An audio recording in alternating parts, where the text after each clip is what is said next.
ce geste de toi viendra mon secours.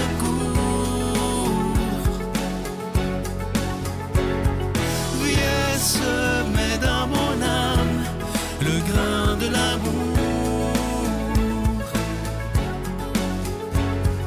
Je traverse un désert et je meurs de soif. Montre-moi le mystère qui garde la foi. Bonjour et bienvenue à votre émission La Victoire de l'amour en ce vendredi 16 septembre. J'espère que vous allez bien. On rejoint tout de suite pour sa chronique le docteur Valérie-Julie Brousseau et à l'homélie, ce sera le père Gauthier Élémé.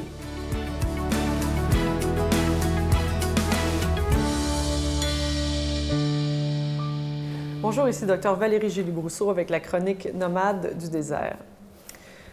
J'ai des amis qui sont plus âgés que moi, qui sont dans les 70 ou plus avancés. Une des choses les plus difficiles, c'est que souvent on les voit vieillir, puis évidemment, ben là, les limites arrivent, puis il arrive un temps où il faut que certaines choses soient laissées, qu'on arrête notre permis de conduire, ou que, par exemple, on puisse plus voyager, ou que, je sais pas moi, on puisse plus nécessairement être capable de faire du ski ou du vélo, ou des choses comme ça.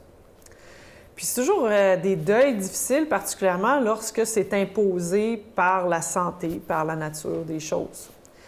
Mais il y a des circonstances qui deviennent vraiment délicates quand, par exemple, il arrive que ce soit médicalement ou que ce soit même socialement, des situations où tout le monde voit qu'il y a un problème puis personne ne veut rien dire. On est assis un peu comme sur une bombe à retardement. Tout le monde se dit « Oh, mon Dieu, s'il prend l'auto, qu'est-ce qui va arriver? Mais ça se peut pas. Tu sais, quelqu'un a visité ses clés, il peut pas encore avoir son permis de conduire. Mon Dieu! » Bon, des fois, ces inquiétudes-là sont exagérées, ils peuvent être mal ajustées. Mais des fois, c'est vrai, puis tout le monde le sait, puis personne ne dit rien. C'est très difficile de faire le bien quand on pense que de faire le bien va causer de la peine. Parce qu'on craint que ça ne devienne pas le bien, parce qu'on fait de la peine à quelqu'un. Mais à la vérité, le bien est toujours difficile à faire. Et nécessairement, à un moment donné, faire le bien, ça veut dire faire un choix. Puis, des fois, c'est dans la manière de faire. C'est sûr qu'il y a des manières de faire qui peuvent faire très mal pour rien. OK? Alors, il y a une expression qui me vient d'un très bon ami à moi qui disait « Valérie, ce qui est important, c'est de faire le bien bien. » Ah! Là, ça, c'est un plus grand défi encore. Identifier le bien qui est à faire et trouver le moyen, le meilleur pour bien le faire. Puis là, c'est là qu'il ne faut pas s'esquiver. Il ne faut pas aller se cacher puis se renfermer. J'ai vu plusieurs situations dans des communautés religieuses, par exemple, où il y a des sœurs, par exemple, qui ont ce qu'on appelle des jobs, hein, on dirait en québécois, là, mais des offices qu'on dit en vie religieuse, puis que tout le monde sait que la sœur est plus capable, que ça n'a plus d'allure, mais personne ne veut rien dire. « Hey, si on y enlève ça, elle va mourir, tu sais. » Oui, mais peut-être que si on avait engagé une conversation au début de la situation, que finalement la personne, présentement, elle reconnaîtrait sa limite, on aurait pu l'accompagner, on aurait pu l'aider à transitionner. Puis là, bien, plus qu'on attend, plus que ça va être dur pour elle, parce que ça va passer de tout à rien. Alors, je vous invite à réfléchir. C'est vrai dans des situations comme ça, mais c'est vrai aussi dans les situations de nos vies de tous les jours. Faire le bien, c'est difficile. Et de refuser de le faire, le bien, quand on sait qu'on a à le faire puis qu'il devrait être fait sous prétexte que c'est difficile, bien là, excusez-moi, mais c'est un peu lâche. Alors, cherchons à faire le bien bien, ayons ce courage et demandons la grâce d'avoir l'inspiration de le faire. Notre Père qui es aux cieux, que ton nom soit sanctifié, que ton règne vienne, que ta volonté soit faite sur la terre comme au ciel. Donne-nous aujourd'hui notre pain de ce jour. Pardonne-nous nos offenses, comme nous pardonnons aussi à ceux qui nous ont offensés. Et ne nous laisse pas entrer en tentation, mais délivre-nous du mal, car c'est à toi qu'appartiennent le règne, la puissance et la gloire pour les siècles des siècles. Amen. Je continuerai à croire même si tout le monde perd espoir. Je continuerai à aimer, même si les autres parlent de haine. Je continuerai à construire, même si les autres détruisent. Je continuerai à parler de paix, même au milieu d'une guerre. Je dessinerai des sourires sur des visages en larmes et je tendrai les bras à ceux qui se sentent épuisés. Oui, je continuerai à croire. Encore une fois, je suis tellement content de vous parler de ce magnifique cadeau du mois. Il s'agit d'une belle exclusivité de la Victoire de l'amour. On l'a fait faire sur mesure parce que vous savez qu'en septembre, c'est la fête de Saint-Michel-Archange.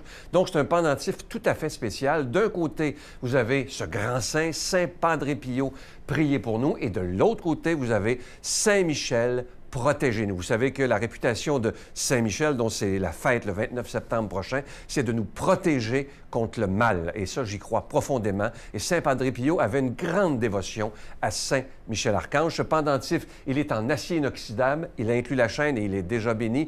Et pour moi, c'est un symbole, évidemment, mais ce pendentif est le symbole d'une protection suprême si on le porte avec foi et confiance. Je vous donne l'adresse en vous rappelant que vous le recevrez avec un don de 25 $ et si vous en voulez deux, avec un don de 40 $. La Victoire de l'amour, case postale 120, succursale Boucherville à Boucherville, le J4B 5E6, je vous la redonne. La Victoire de l'amour, case postale 120, succursale Boucherville à Boucherville, le J4B 5E6. Également par téléphone, par carte de crédit du lundi au vendredi de 8h30 à 16h30 dans le 514-523-4433, 523-4433 ou sans frais le 1-888-811-9291, 1-888-811-9291 et aussi sur notre site Internet, le www.lavictoiredelamour.org. Alors, je vous rappelle ce magnifique pendentif. D'un côté, vous avez Saint Padre Pio, priez pour nous, et de l'autre côté, Saint Michel, qui est un archange, protégez-nous. Merci de tout cœur de votre grande générosité et merci de nous porter dans votre prière.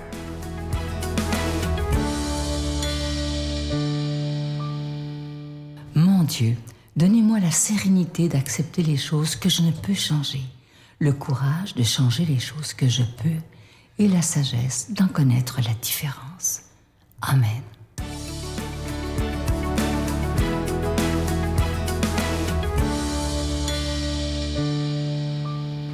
Bonjour, chers frères et sœurs.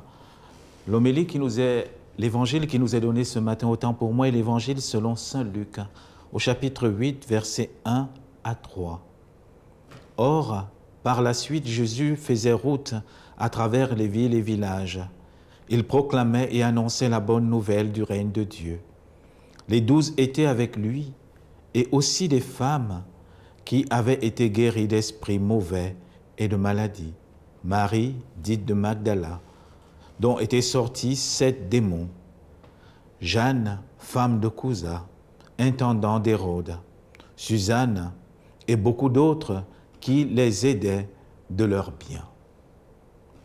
Frères et sœurs, dans cette péricope de l'évangile qui nous a donné Saint Luc, Luc nous présente les femmes qui accompagnaient Jésus. C'est intéressant parce que ça nous montre que dès le début de l'Église, les femmes avaient leur place. Déjà, peut-être il faut se rappeler qu'à l'époque de Jésus, un rabbin ne marchait pas souvent avec les femmes. Donc Jésus entre dans une innovation magnifique. Les femmes sont là avec lui pour témoigner. Parce que si vous remarquez le début de l'Évangile, il y a quelque chose de magnifique. Jésus allait de ville en village pour annoncer la bonne nouvelle avec les 12. Et les femmes les accompagnaient et les aidaient dans ce ministère. C'est beau parce qu'on n'a pas dit les servaient, mais les aidaient de leurs biens. Et on peut comprendre que la place aussi de la femme est magnifique et aussi géniale dans l'Église. La femme est une aide dans l'Église. Attention, parce que dans notre monde aujourd'hui, on entre, n'est-ce pas, dans tous les partis, aussi dans toutes les boîtes sociales où on peut caser. Et vous savez, aujourd'hui, avec un féministe accentué, c'est le grand combat. Mais Jésus, il n'est pas à l'intérieur. Jésus n'est pas dans ce combat. Pour Jésus, l'important, c'est d'annoncer la bonne nouvelle. Et dès le début de l'Église, on voit que les femmes sont partie prenante. Mais plus encore, cette Marie-Madeleine où on parle aujourd'hui, qui a été délivrée de 7 démons, elle reviendra à la résurrection. Ça sera la première des apôtres. Jésus l'enverra annoncer sa résurrection à ses frères. Et c'est extraordinaire. Et pourquoi Saint Luc nous le mentionne? Pour que nous fassions juste un pas pour comprendre que dans l'Église du Seigneur, dans l'Église de notre Seigneur Jésus-Christ, tout le monde a sa place dans le mystère de l'évangélisation. Tout le monde a sa place dans le mystère d'annoncer la bonne nouvelle de notre Seigneur Jésus-Christ. Et qu'il nous faut sortir, en fait, dans ces espèces de luttes de classe, de combat, dans cette espèce de lutte de genre en disant « mais pourquoi il y a ça pour les hommes, pourquoi il y a ça pour les femmes ?» Le chrétien ne doit pas entrer dans ça, mais le chrétien doit ordonner son effort pour rendre ce monde plus juste, pour rendre ce monde plus égal. Et aussi, le chrétien doit entrer dans une nouvelle conception de la vie du monde. Ce n'est pas d'abord une vie d'opposition, mais c'est une vie de complémentarité. Et l'Évangile ici nous montre que dès l'intention de la création avec Dieu, l'homme et la femme, nous sommes à son image. Cela nous prouve aussi que dans l'évangélisation, nous devons marcher de pair. Ce n'est pas d'abord une compétition de postes ou de valeurs, mais c'est d'abord le message du Christ que nous devons annoncer. Et aujourd'hui, prions pour toutes ces femmes, frères et sœurs, nos mamans, nos sœurs, nos amis qui se donnent dans l'œuvre de l'évangélisation, qui parfois sont en retrait, en arrière et qui font tout le labeur. Aujourd'hui, prions pour elles. Prions pour qu'elles aient toujours cette joie d'annoncer l'Évangile, qu'elles aient cette joie de se donner jour après jour. Le pape François nous dira que la mission première des mamans, des femmes, c'est d'être témoins de la résurrection dans leur famille. C'est d'être témoins de la résurrection au milieu de ce monde qui parfois oublie que le Christ est ressuscité. Mais c'est aussi d'être témoin de l'espérance. Le pape Jean-Paul II disait que la femme, c'est cette sentinelle du matin. C'est celle-là qui, au matin, à l'aurore, veille pour annoncer la bonne nouvelle, pour dire aux autres, le Christ est ressuscité. Nous ne pouvons pas vivre comme s'il n'était pas ressuscité.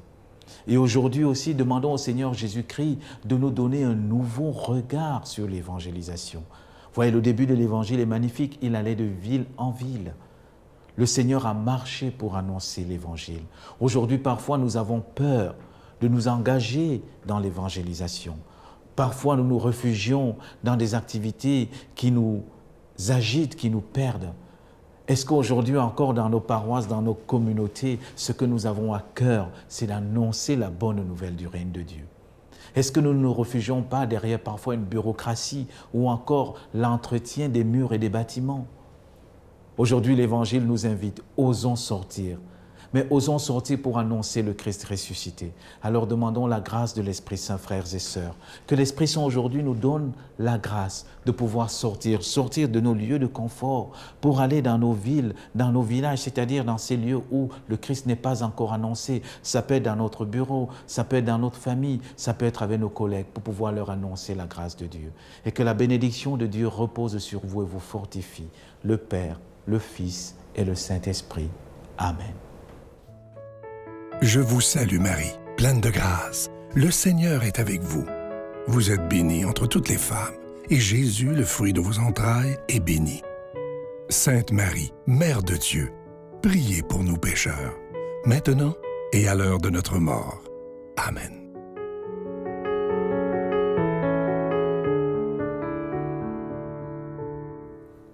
Aujourd'hui, je vous laisse avec une belle citation de ce grand auteur Michel Proust. « Il n'y a pas de réussite facile, ni d'échec définitif. » Ça dit tout.